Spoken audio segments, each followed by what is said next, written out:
The United States is home to some of the most haunted locations in the world. From homes that were the scene of horrific crimes to the White House, in terms of paranormal, America pretty much has it all. And with the most number of recognised haunted locations around the world, it's not hard to find hundreds of haunted spots in every state.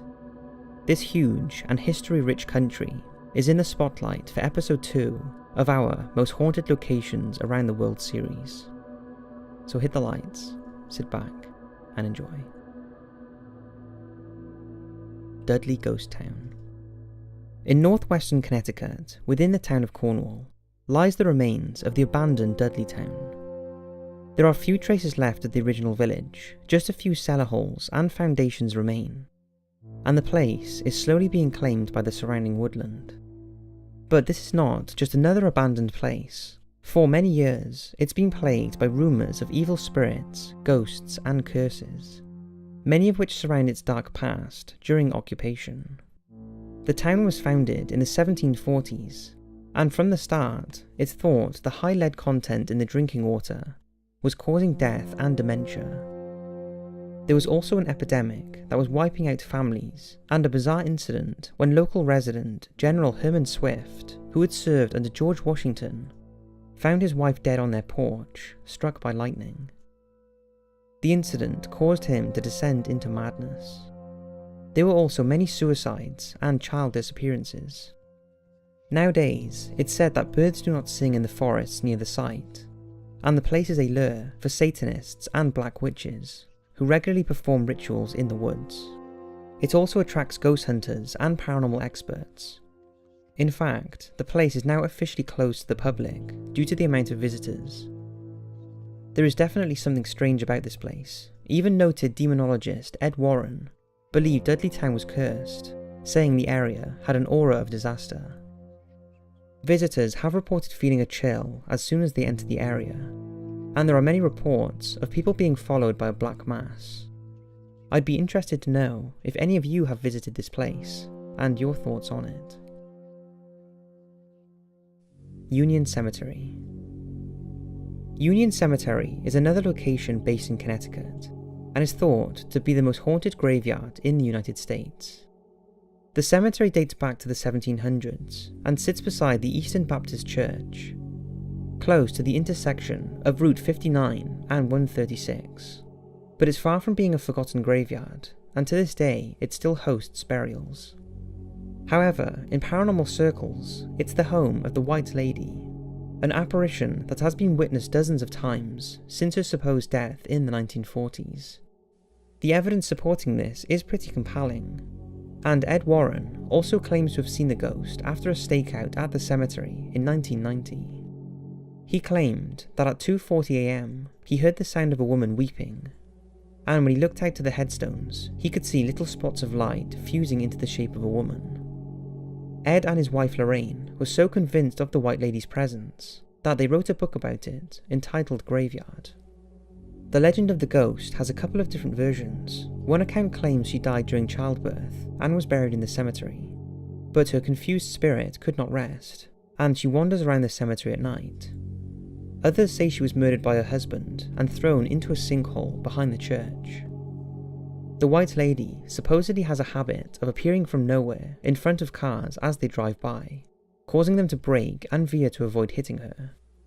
However, when they stop to check the woman is okay, she is nowhere to be seen.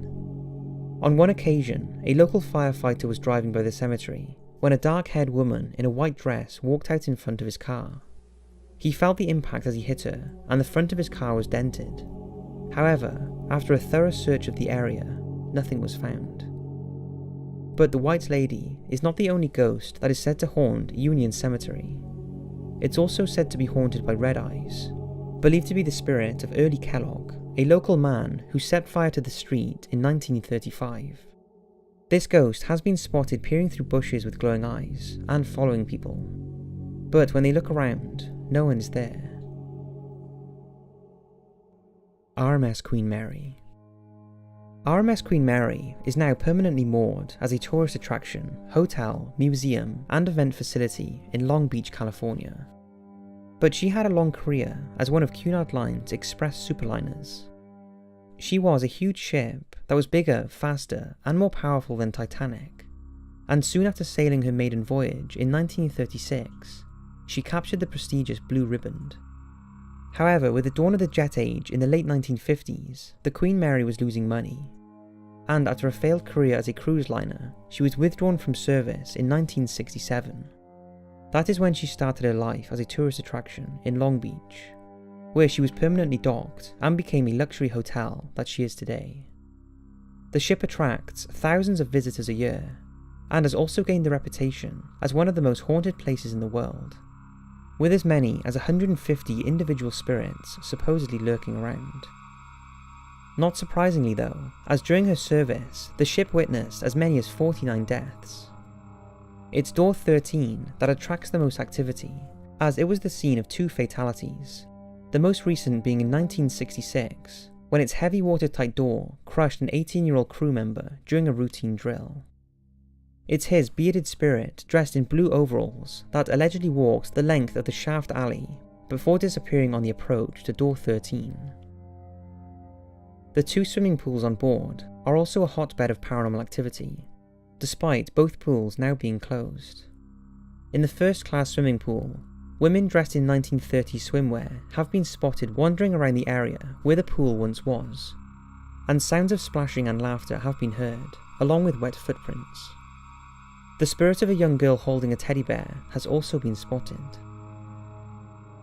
In what was once the first-class lounge, a lady in a white dress has been seen dancing alone in the corner of the room, and in other first-class rooms scattered around the ship, there are sightings of a tall, dark-haired man in 1930s attire who regularly makes his presence felt.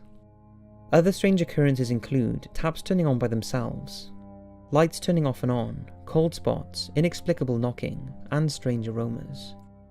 In the children's old playroom, a baby can be heard crying, and this is said to be the spirit of a baby boy who died there shortly after he was born. I wouldn't mind spending the night there, and I'm wondering if you ever have, or if you've ever visited.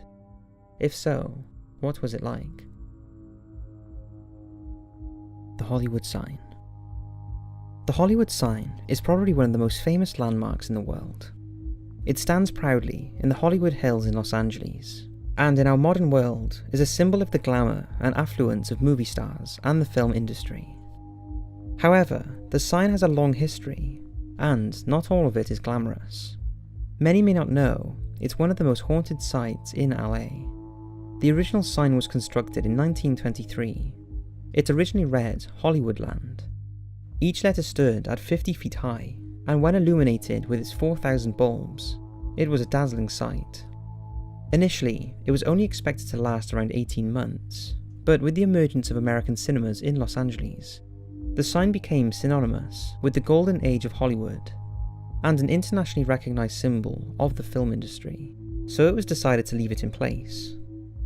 Over the years, it's had a few facelifts, and the land part of it was removed, but in 1932, it was the scene of a tragic event, when a young, aspiring actress named Peggy Entwistle took her life when she jumped off the top of the letter H. Peggy had moved to Hollywood and was looking for a big break, but she struggled to stand out amongst all the other actresses competing for the same thing, and she ended up out of work and heartbroken after a recent breakup. On the night of September the 16th, 1932, she set off in the darkness and made her way up to Mount Lee, to the then Hollywoodland sign. Using a maintenance ladder, she climbed to the top of the H and then jumped to her death. The next day, her body was found by a hiker, along with a suicide note that read, "I am afraid, I am a coward, I am sorry for everything. If I had done this a long time ago, it would have saved a lot of pain. P.E." An extremely sad end to a young lady at the age of just 24. Stories of Peggy's ghost in the area started to emerge in the 1940s, when the H mysteriously toppled over, and hikers began reporting sightings of a confused-looking blonde lady dressed in 1930s clothing, who would vanish if approached. The smell of gardenias, Peggy's favourite perfume, has also been smelled hundreds of times. Throughout the years, many of the Griffin Park Rangers claim to have seen the ghost of Peggy, especially on foggy nights. If any of you have any strange tales of the Hollywood sign, then I would love to hear them. the New Amsterdam Theatre in New York City. The New Amsterdam was built in 1903, and at the time of construction was the largest theatre in New York. Today, it's one of the oldest surviving Broadway theatres, and is the flagship for Disney theatrical productions. Over the years, it's been host to many well-known shows, and has had its fair share of tragedy surrounding some of its leading actors. However, there is one sad story that stands out, and that is of Olive Thomas, whose ghost is said to still haunt the theatre where she spent happier times in her short life. Olive Thomas was an actress, model and cover girl who caught the eye of Florenz Ziegfeld Jr., who produced the famous Ziegfeld Follies at the New Amsterdam Theatre.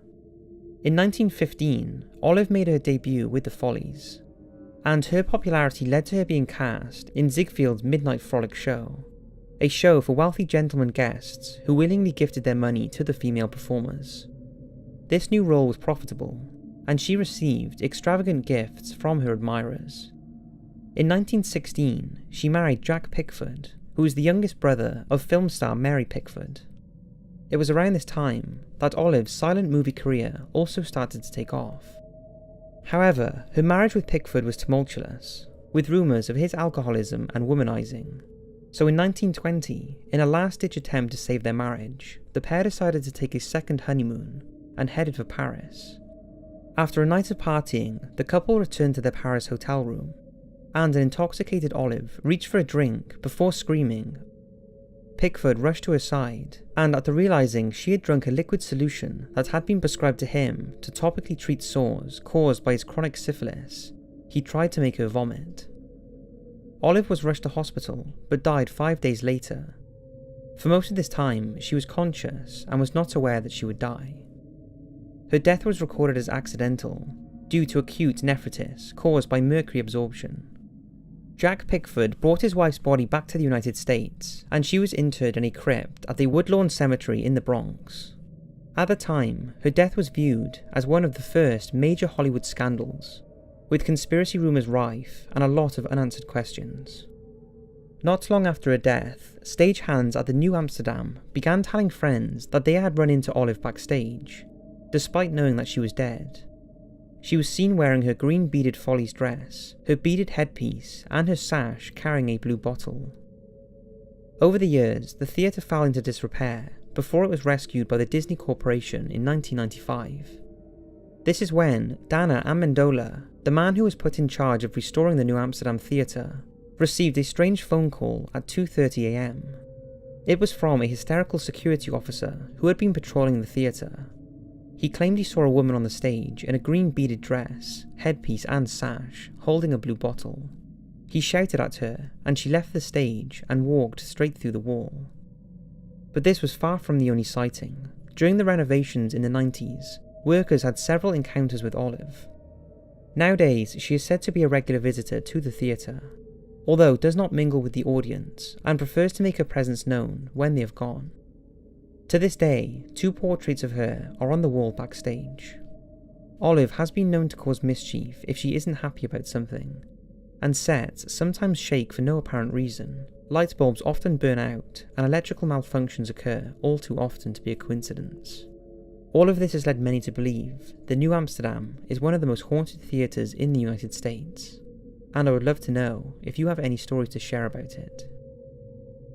So that's 5 of some of the most haunted locations and buildings in America. I hope you've enjoyed the second episode of this series, and next week we will be talking about the most haunted places in Asia. And don't forget to follow Top 5s on Instagram. That way you can keep up to date with all the behind the scenes work and exclusive content. Thanks for watching, and as always, I'll see you in the next video.